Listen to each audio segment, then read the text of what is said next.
And we're live. Welcome back, everyone. Craig here.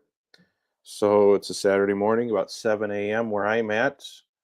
And today I wanted to talk about cows and pigs and raising beef. Um, I have some pictures to show you. I think you'll enjoy them. Even going to give you a glimpse into some of my family, as long as you creepers behave yourself. Moving a little slow today. So I've been doing CrossFit now for about 10, no, 7, 8 years, 7, 8 years, something like that. And every year they have what's called a CrossFit Open, which is like a competition, worldwide competition of those doing CrossFit, and it's a very fun thing. Used to be up to like 5 weeks. Now they've cut it down to 3 weeks. 4 weeks would probably be the ideal. And basically, everyone around the world, if you want, you can participate in it, and it's designed for the most part that you can do even at a fairly basic level. You could participate in movements, and the further you get into the workouts, the harder they get. So yesterday's workout was a repeat from 2022, and it was a combination of so it was a kind of a progressive ladder. You start out doing pull-ups, which I, even in my old age and dad bod, I can still do pull-ups pretty good.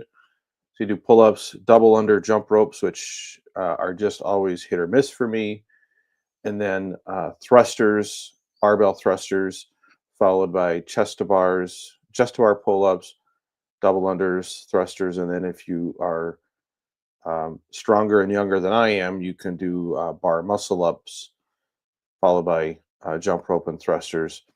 Um, Pretty sore today. I was pretty sore right afterwards. I have not been able to work out a lot really in the last 6 months or so, mostly because of um, just schedule busy. The CrossFit gym is near my main workplace, but that's about 40 minutes from my house, and I'm only going there about twice a week now, and then I work locally the rest of the time. And so it's been hard to get there, and then it's not there's not an ideal time for me to go, unless I want to get home pretty late at night, and that's just hard with large family. I don't like to make my wife watch the kids any more than she has to. So yesterday I went in and did the workout. I was about 2.5, 3 minutes slower than the last time I did it 3 years ago. So I don't know. I guess um, I knew I wasn't going to be able to match what I did the last time, but I thought I'd be a little closer. But the jump ropes were not very good for me. I was tripping up a lot, and that takes a lot of time. Um, but speaking of thrusters, if you know what a thruster is, Google thruster. Should just put them up on the, yeah. So basically, you take a barbell, and you can do this with dumbbells too. But you take a barbell, it's a little bit lighter weight, and you pick it up and you kind of hold it here, and then you squat down and you stand up, and then you push the bar overhead, and then you squat down, stand up, and push the bar overhead. They're one of the most miserable barbell movements you can do. They're just not fun to do, even at a light weight. It's hard to breathe, and but if you didn't have a lot of equipment, and even if you just have like dumbbells, I think they call them clusters, are almost even worse because you can't really support, it's not supported together. But if I could do almost nothing else, even though I would hate it, I would just pick up a barbell or dumbbells, and I would do thrusters or clusters because it just works all parts of your body, legs, mobility, your core, all the way up, overhead, your shoulders. Your It's good cardio. So it's thrusters are the one thing. If I do a heavy thruster workout, I always um, feel it the next day or two, even if I'm in a point where I'm like working out actively and I'm in fairly good shape. So anyway, so little sore today. It's going to be hard to walk around today, but that's the price you pay to do young man's stuff in an old man's body. So, what I wanted to talk about today is raising cattle. I was trying to kind of think about some topics that people might find interesting, and this is one that I um, really enjoy talking about, and I actually have some pictures to show you. Um, I think a lot of people, especially you get into your 30s and 40s, men especially, I think have this desire to kind of be a little more self-sufficient, a little less dependent on the system, a little more intertwined with your food production and things like that from gardening. But for most of us, meat is a part of our diet, and a lot of people would like to raise beef or raise locally or consume locally raised beef. I just want to talk to you a little bit about that. Maybe I can help alleviate some of the maybe the misconceptions out there. Give you some basic information. Oh, my froze. There we go. I'm on Wi-Fi here, so the kids must have hopped on the network. So let me just kind of give you a little background, then I'll kind of walk you through a slideshow of pictures from our place. So we have about 20 acres here. It's in the Midwest. It's a mixture of grass, hay, and like mixed hardwood. One of my kids is up mixed hardwood woods, and the woods really aren't good for grazing. But I have grazed in the past only because it kind of keeps the brush and junk wood and stuff kind of knocked down where you can actually enjoy it a little bit. But we get a pretty good growing season here. We're heavy clay soil, and so we grow decent grass in if it's moderately wet year at all. Dry years, we'll start to notice it in say August and September. Um, and I don't know what the ratio is. Like I would say around here, if you wanted to raise your own cow, and of course it depends on the size of the cow, because cattle are a 2-year project from the time they're born until their time kind of to their full size where they're ready to be butchered. Obviously, a 6-month-old cow is going to eat a lot less than a 18-month-old. So, but you need about, I think it's at least an acre, maybe 2 acres per animal if you want to try and raise all of their forage, both grazing in the summer as well as hay in the fall and winter and spring. Um, Maybe even a little higher than that. Maybe that depends on you being having pretty fertile pastures. And I'm on a live stream. What do you need? I'll come help you in a minute, okay? So one of the kids wants me to put on a YouTube video for them. They're just gonna have to wait. Um, so um, but then you gotta have your own haying equipment, or if you have a neighbor do your hay like I'm doing right now, um, you're doing that on a half, so you kind of need double the hay. So um, you'd have to kind of check your region where you're at in terms of what it actually takes. I mean, we pretty much do just grass fed. We usually start our animals on grain a little bit just to get them started, but we really don't feed grain after the first couple of months. Sometimes we'll grain them at the very end to quote unquote finish them, but even then, we pretty much just use grass and hay um, for the entirety of their lifespan. For most cattle, it's about a 2 years. So from the time they're born until they're more or less full weight, full size is going to be around 2 years. Doesn't mean you have to wait 2 years. I've butchered animals at 18 months and I butchered animals at over the 2 years. But 2 years is kind of when they are fully grown. You get the maximum value out of the animal. And then after they get to that size, they tend not to put on as much meat, might start to put on fat, or you're just kind of maintaining their bodies. So 2 years is kind of the sweet spot. And so we get our animals as babies, a couple days old, from dairy farms. Now, I'll tell you this right away. Unless you're really going to get serious about it, you do not want to raise your own cows and calves. Um, for most of us, it's just that's not the way to do it. It takes a lot more infrastructure to have cows calving, making your own calves, especially if you're going to try and use a bull. But you got to raise that animal and have it around all the time just to produce calves. So for the average small, let's see, farmer, homesteader, just buy your calves and buy dairy calves. Don't buy beef calves. Beef calves are going to be really, really expensive if you can find them at all. You buy baby dairy calves, and because the reason this is dairy operations don't necessarily have a great use for the calves, at least the bull calves. Heifer calves, which is a female, they will generally they might incorporate them back into the herd and replace older cows. But baby bull calves, especially if they're not purebred like Holstein or something like that, um, are going to you know not have a ton of value. The caveat being, right now, even bull calves are like really expensive. For the longest time, I could buy bull calves from a dairy farm for 100 to 200 bucks.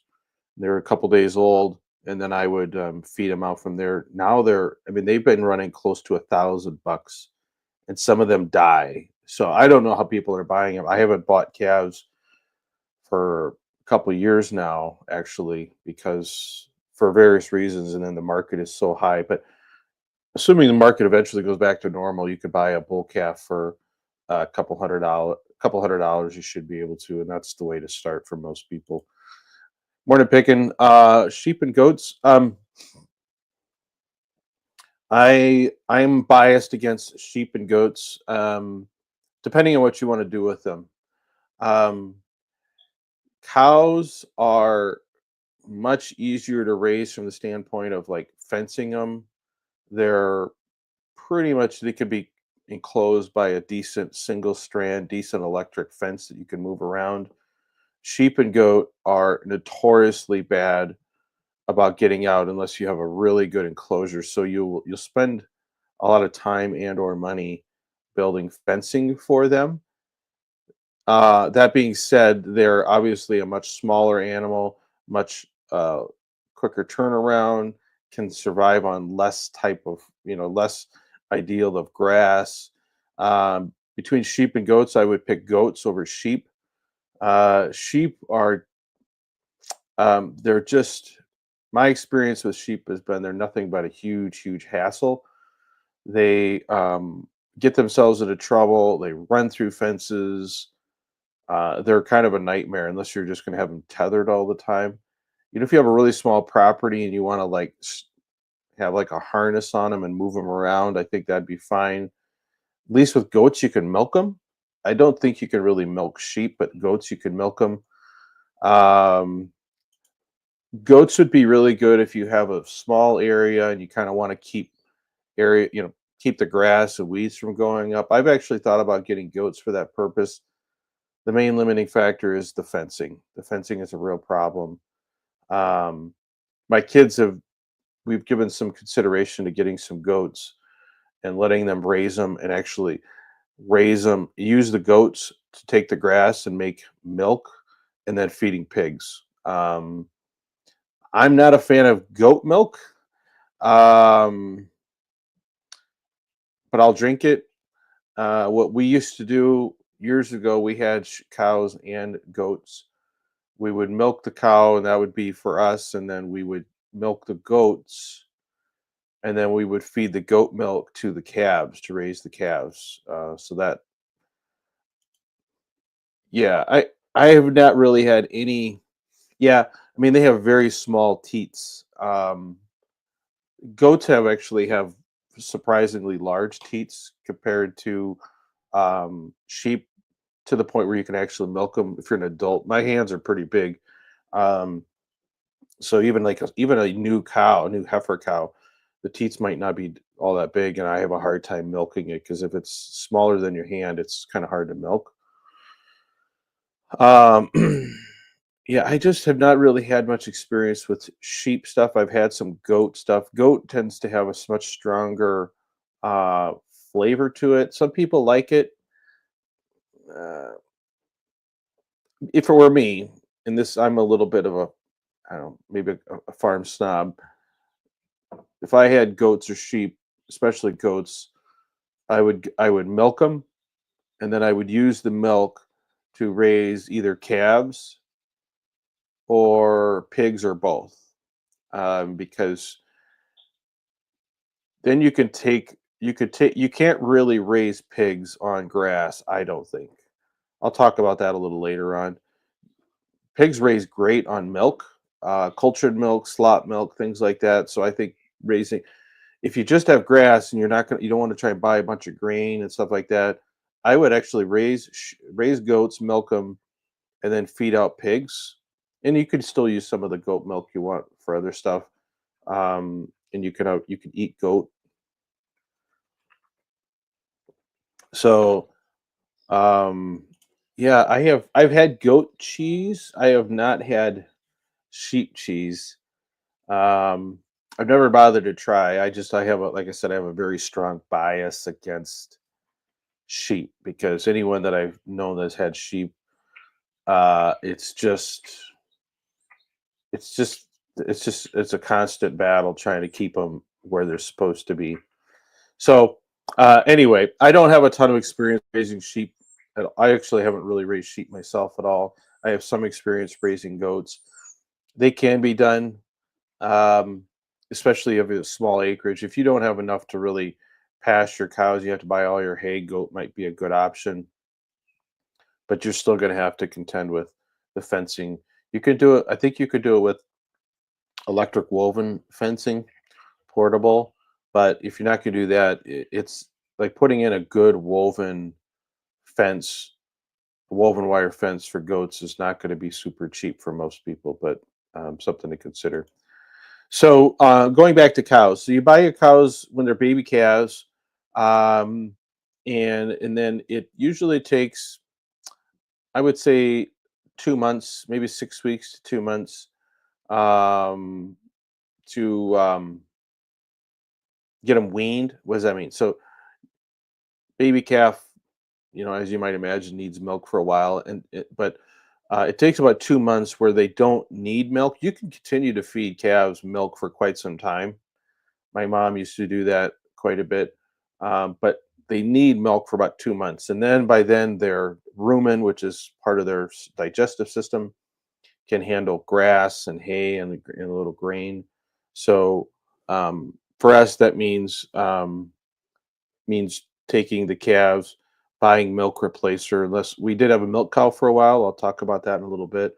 But for most of us, you just buy powdered milk. It's basically glorified formula, and you mix it up with hot water and you feed them and stuff like that. Twice a day, usually, you feed your calves. Um, no, do not raise bulls. If you're like most big farmers, don't even raise bulls anymore. They're just dangerous to have around, and you're most everything is done by artificial insemination. So even when we had our milk cow for a while, when she was in heat, we would call a guy. They're all over the place. They come out and you catch her, and then they breed her. They use artificial insemination to breed her, and then you can pick the type. Like I think we bred her to an Angus bull or something like that. So yep, don't raise bulls. I've had close calls with bulls as a kid. I've known a number of people that have gotten seriously injured by bulls. So don't keep bulls around. Um, yeah, I don't know what Aquinas would say about that. That's a good question. I have to look into that. But that's pretty much. I mean, that's pretty much agriculture now. I mean, it's all done artificially. It's the big bull farms, and they go.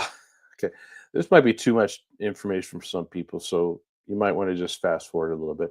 They have big bull farms, and they bring the bulls in. I don't know how often they do it, but they bring bulls in and I believe they drop a giant vibrator down their backside, which causes them to do their thing, and then they catch it in some sort of a device, and then they keep it in like super cold containers, cryogenic type stuff.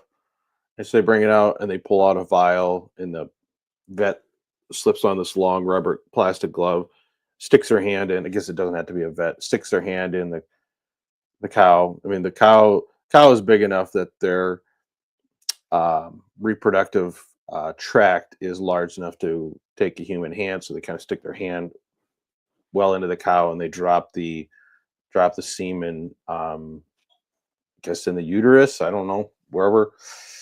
So yeah, it does. Strangely enough, some animals like turkeys, I think, actually have a really, really difficult time breeding naturally. So I have no idea how they do that, other than I believe that turkeys in particular are artificially inseminated. So I feel bad for the people that have to collect it and whatever. But yeah, in the animal kingdom, it's procreation is kind of a problem or a difficulty. Not a lot of causation between engaging in the acts and if they can do it at all in procreation in the non-human world. So cows.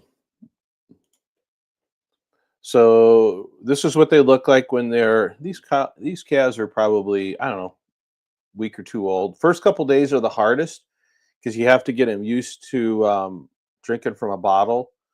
The nipple, it's, as you can imagine, is not the same as drinking from a cow. Um, you do want to get colostrum milk in them for the first couple of feedings. A lot of times, if you're getting them a few days old, the dairy farm will have already given them colostrum, and the colostrum is really, really critical for them getting a good start. Yeah, these are the one on the left here is a. I'll show you a picture. I think I have a picture of him being born, and then the one on the right is a heifer calf. I think it was a Holstein cow bred to a Angus. We considered making her a milk cow, but we ended up eating her. So yeah, so that's one of my boys. This is a number of years ago. Feeding the baby calves twice a day. I think these calves were born right around this time of year, maybe late February. So you feed them twice a day, mix up hot water, give them milk replacer, and you feed them twice a day, and then you start introducing a starter grain. Um, and you do this for a minimum of, I would say, 2 months if you want to really get them. You can switch from bottle to bucket at some point in time before you're going to have to wait. I'll be out in a little bit. Kids are getting antsy. So here's another picture. Some of our calves that we've had in the past. Now, you can see here, there's a red bucket that has kind of the starter grain that you kind of let them start to nibble on. These calves are maybe a week or two old. The one on the right is a little bigger Holstein. I think that was the crooked head one. I don't know if I got a picture of her. She was kind of given to us when she was born. Her neck got injured, and so she always kind of had a kind of a weird look about her, and so someone gave it to her, and we raised her up and fed her, ate her, I guess. Another one. That's my beautiful wife there, but I'm not going to let you guys see her face entirely. When she got in on a little bit. Um, I Other than our first cow, I strongly encourage people to raise them in pairs if possible. They're social animals. They do they do much better when they have someone else. Otherwise, when they're by themselves, you're going to have to wait. I'll be right out there. Um, and actually, I'll show you our first cow. So this was this is our first cow, Frank. I didn't have fencing and stuff for him. Frank actually was trained to he had a long rope and a collar around him, and then I would drive a post and move him around and feed him grass and stuff. And this was our dog, Willie. They were good friends. It was the only time I raised cows individually, and he was kind of he was kind of nuts. I think because he didn't have any companions. So after that, we've always raised calves in at least pairs, so that's something to keep in mind. So grazing. This was kind of at our peak operation. I was doing, excuse me, rotational grazing. You can see here, this is like plastic movable fence post, and then the biggest challenge with this for us. Would you turn the light on, please? You need to go out and wait for me. Go. One of my daughters is very, very persistent. You need to leave, otherwise I won't turn it on for you. Go. I'll be almost done. Um, so uh, go out and move the fence every few days. The biggest challenge is water. This our The woods behind you here is basically down the hill for me. So our house is on the other side of the woods, and so the woods kind of runs through the middle of our property, and so there's a road on the other side where you can access the other side where this is at. So I'd have to haul water over, and it takes quite a bit of water, especially in the summer, to um, water four cows. But rotational grazing is very cool. It's a really good way to do it. It's kind of labor intensive, but you get the maximum value out of your pastures. The idea being you don't want cattle grazing the same spot weeks and months at a time, because they'll go to the same spots and beat it down, and they won't eat the stuff that's less than ideal. And the grass can never really recover. So here, um, we were moving around, and this is actually our hay ground too. Um, but this is a really good way if you have the land to raise cattle. But just realize there is a decent amount of labor in it, moving the fences, hauling water. Sometimes they get out and you got to go get them back in.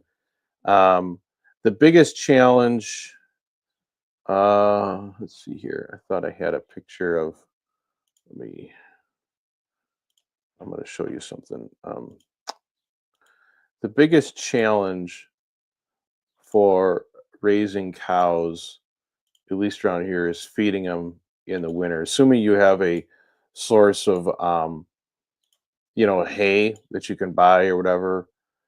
The biggest challenge is taking care of cattle in the winter months in the Midwest, at least. So let me show you a picture here. So we would buy our hay. I think this is hay I bought from the neighbor. We make some of our own hay, but we're not able to make enough hay to raise all of our cattle for the most part. Yeah, thanks, Picken. It's a really nice place, especially in the summer. But feeding hay, I don't have a really nice barn or any kind of setup. So you try to get the spot where the cow. You have to kind of plan ahead, because things get muddy in the spring, and so you want to set up your spot where you can actually get your hay to the cows. I have a small tractor. You want them to be able to feed, kind of be out of the wind, not be standing in mud. So like the hay needs to be uphill if you can from where the cows are eating, stuff like that. So I've really kind of gotten a little better over time. But feeding hay, it takes quite a bit of hay to feed cows.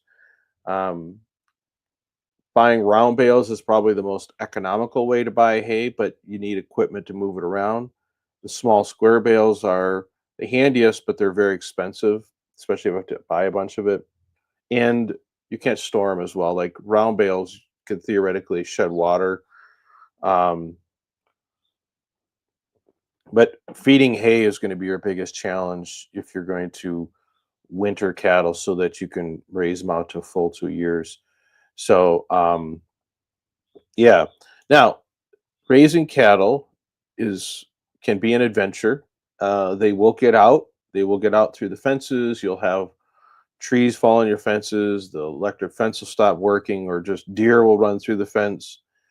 Um, this cow here, now looks kind of bony, but that's because they're jerseys, and jerseys just don't put on weight the way that other cows do. So he's well fed, but they just jerseys just always look kind of emaciated.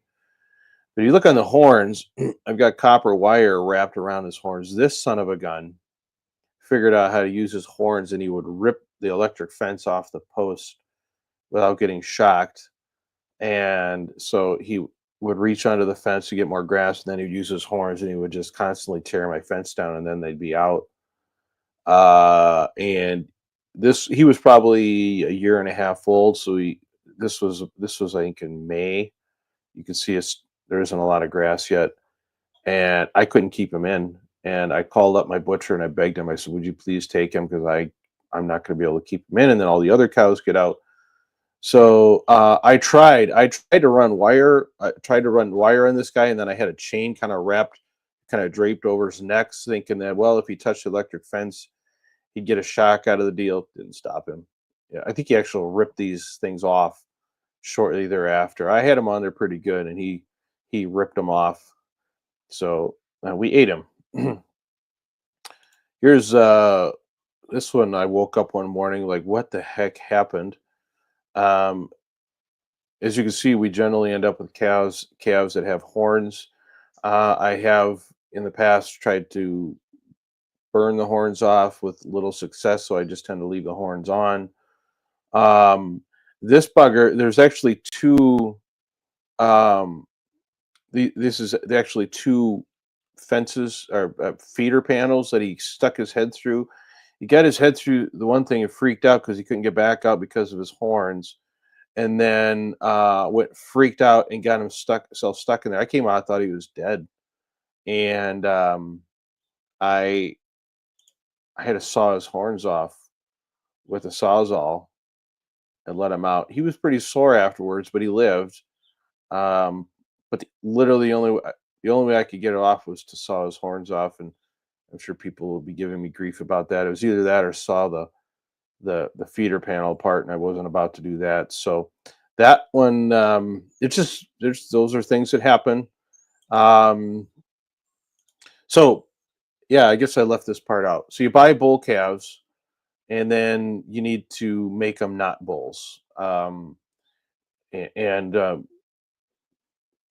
the sooner you do it, the easier it is to do it. But the longer you leave them as bulls, the faster they grow. I castrate mine, so I use a pocket knife or a sharp knife, and castrate mine, and then spray them with some iodine and stuff like that. That you have to do when they're small enough where you can they can't get away. Um, you can also put a rubber band on them, which is kind of what the last couple I've done. You put a big rubber band right on the, I guess I would say, top of their scrotum, if you want to call it that. And then it slowly cuts off the blood supply.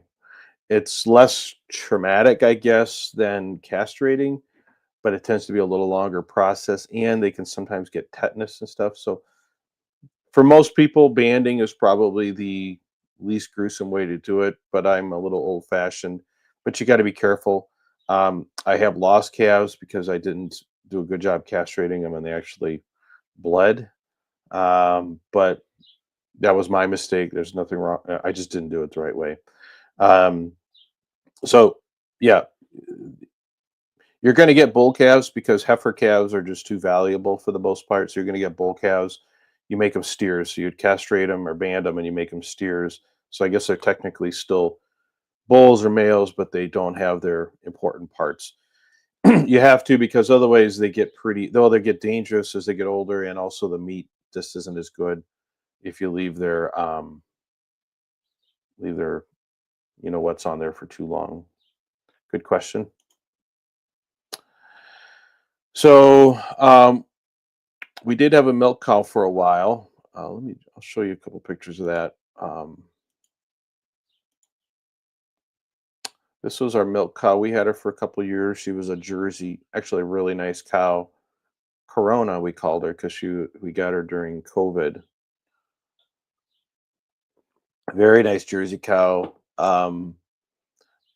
Produced. So this was the calf she had. This calf came with her. She was pregnant with this calf when we got her, and then this was a a Jersey calf, pure Jersey calf. Unfortunately, it was a bull calf. Otherwise, she'd have been useful as a pure Jersey heifer calf. But we fed the calf out and ate him.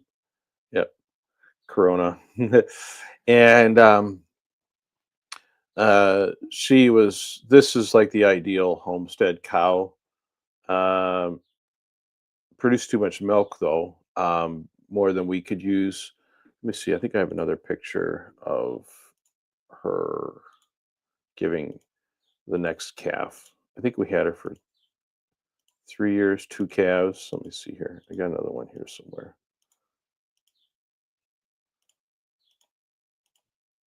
Oh, there we go.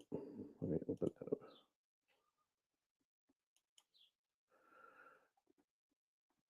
She had a big udder. She had just given birth to this calf. This was like late May, early June. We bred her to an Angus bull, so this was an AI bred calf. And I use the electric woven fire. This is our garden area back here. These are garden beds, and then I have grass strips between them. And so I had her out there. It was perfect. It was a beautiful day. Calf was born out in the grass. If you didn't know this, after cows have their calves, they lick them. They lick all the afterbirth off of them. So the cow will lick the calf and get them dried off, and then get them nursing right away. So that's fun. I do kind of miss that, but a milk cow is, you know, quite an undertaking. You got to milk them twice a day. Some people can get by with milking them once a day towards the end, but basically twice a day. Safest for the cow, otherwise they can develop mastitis. And if she has a calf every year, you're going to milk her for say 10 months, and then she'll be dry. Usually dry them up for a couple of months before they give birth again, just so their bodies can recover. um, they eat a lot, but they produce a lot. So what we did, in addition to having all of the milk we needed for our house, we made butter. We actually made cheese. Actually have a decent homemade cheese recipe. It's super simple to make. But one of the things that we did, we raised pigs. This is our only time raising pigs on the homestead. Here's here's our garden beds, and I actually using them to root up the garden bed, using electric fence for the pigs. What we did with our cow, because we had so much extra milk, we would if you made like butter, you would have buttermilk, and a lot of times we let them have the buttermilk. Um, I guess actually it's not the buttermilk, it'd be the skim milk, if you will. But we would drink the skim milk, but the buttermilk is what's left over after you make butter. But what we would actually do is, with the extra milk we had, I would just leave it out in a bucket outside, and it would turn to sour cream. Like, it looked exactly like sour cream, kind of thickened up, and the pigs loved it. I fed these pigs pretty much nothing but milk and sour cream, and they finished out at 225 pounds, something like that. Um, if you're going to have a milk cow, unless you just really like the milk, I would strongly consider raising a couple of pigs with it. Again, I like to raise animals in pairs. They do much better together. But the main reason I would like having a milk cow again is because you can raise the pork.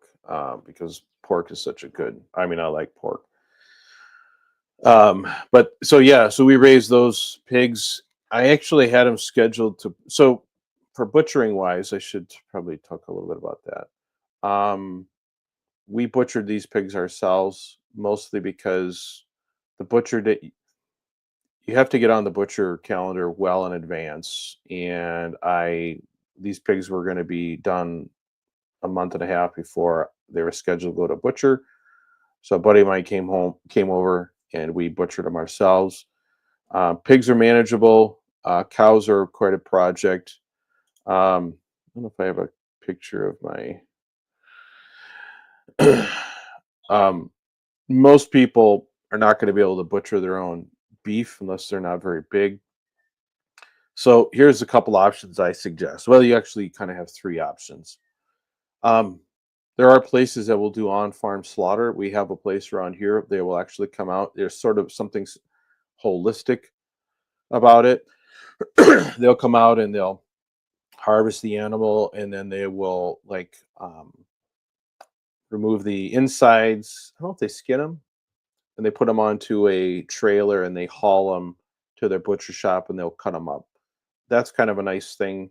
It's less traumatic for the animal. Um, the other thing that what we do is we have a butcher here just a couple miles away. Again, you literally need to get on the calendar from the time the calves are born to make sure that you have a spot. Um, so we take our cows there.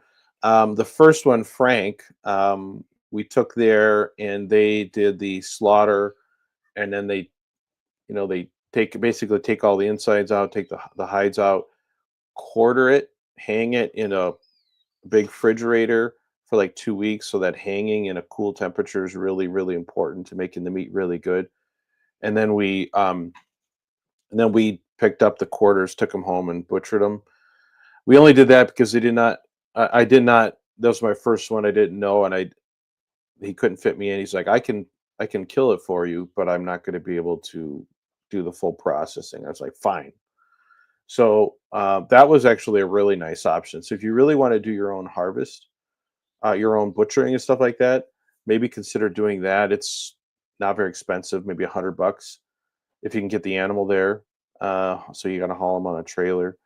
Or we've now gone to just bringing it there and they do a full process just because it's a lot of time and work. And if you don't have the right saws and stuff like that, you don't necessarily get the best cuts. So I do take my animals to a butcher. I will spend $400 or so, 400 to $500 to do a full process of a 2-year-old animal that's going to be a live weight around maybe 1,000, 1,200 pounds, something like that. And you'll end up with 400 pounds of meat, something like that, give or take. Do you get enough meat out of raising these pigs and steers to make it worth the cost? No. Well, no, if you're looking at it from a financial perspective.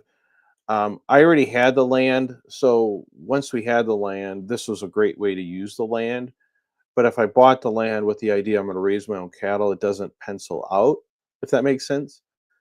If you already have the land, you want the land, and it's just going to go to waste. Otherwise, yes, I think it can be. But keep in mind there is a huge time factor. I've lost a lot of time at work because the cows get out and I have to leave and go take care of it. So I would say for the most part, for most people, you're better off maybe raising vegetables, um, and then like just buying direct meat from someone who raises it this way. I will say pigs. I'm considering raising pigs again. I won't do a cow with it, but I might just buy grain, and you can buy like bakery scraps and stuff like that. I might raise pigs because they're only about 5 or 6. I'm almost done, honey. Almost done. 5 or 6 month um project, so you could do it in the summer. You don't have to winter them over. You don't really need fancy pens and equipment, but unless you have like goats or something to raise to convert grass to milk, you're going to buy a fair amount of feed. um po- excuse me, pork has historically been pretty affordable in the store. I will say that homegrown pork, especially if it's on some pasture stuff, does have a better taste and quality to it. So you got to factor that in. But I think raising pork, maybe raising goats, um, subject to the caveats I mentioned above, is something you have to factor in. Um, well, you're if you get 400, I'm just thinking, if you get 400 pounds of meat, that's going to be everything from hamburger to sirloin steaks to roast, stuff like that. And that's, so that we sell We sell grass-fed beef. We sell some of it. We sell grass-fed beef. Historically, we've sold it for about $5 a pound for that, and then more like $10 a pound for steaks and roasts and stuff like that. So um, it's it depends on the cut of meat that you want. If you really just need hamburger, I would say it's probably not worthwhile. Um, but if you want better cut steaks and roast and ribs and things like that, that's kind of where it averages out, I guess. So yeah, so 400 pounds of meat is, I don't know. Yeah, I mean, if it's worth, let's say average is at $7.50 a pound. What is that? 4,000, $2,000 worth? I don't know. My coffee still hasn't hit my brain either, but um, I mean, but there's a lot of labor. You have your land, you have taxes, you have fencing, you have baling equipment, water, electricity for keeping your water thawed the winter. I mean, there's a lot of costs. So if here's what I would say. If you're approaching raising beef from the standpoint of it's going to save me money, don't do it. If you're approaching it from the standpoint of I really want to do it, there's something fulfilling about raising it yourself and save a little money and teach your kids chores, I think it's great. Like that's the way you have to approach it and justify it. But for the average person, unless you just happen to live in the country and there's already a barn and buildings and fences there that are being unutilized, then yeah, maybe consider doing it. But if you have to do all that yourself, it just doesn't, it actually doesn't pencil out. It probably doesn't even pencil out for us, but I'm able to do a lot of ourselves, but a lot of it is my labor, and my labor is pretty valuable because I have skills to do a lot of stuff outside. So the kids are getting restless. I'm gonna, yeah, that's I used to have that dream of being a hunter gatherer. We actually eat a lot of venison. Um, since we started raising beef, I don't really have an interest in eating gamey deer steaks and deer roast. The burger isn't too bad. Um, since our freezers were full of beef, we when we got we I think we got 3 deer this year. I ground it. I made jerky out of it, and that's really good. That's a nice. I think that's a perfect use for venison is to grind it and make jerky. If you ever guys want me to do a video on that, I'll show you how to do it. But um, yeah, or you can can it. I like canning venison. That's a really nice way to eat venison. But yeah, having venison, pork, and beef. We've never really raised our own chickens. We've had layer hens before. Now I kind of wish I had them, but we have a place nearby where we get our eggs now for much cheaper than they are in the store right now. But yeah, I'll do a video on making jerky and stuff like that. So I have to wrap this up. I got to go get the kids ready here, and I have to go to the dump this morning. And then we have a busy day. Our kids have an archery tournament today, so I have to watch them, and then I have to be a judge in the afternoon. So I'm going to have to wrap this up. It was good talking to you, Pickin. Um, yeah, I hope you enjoyed that. If people have any questions, just leave a comment or reach out to me. I should be back to do a video next weekend as well. So hope everyone has a great weekend. And until next time, everyone, have a good one.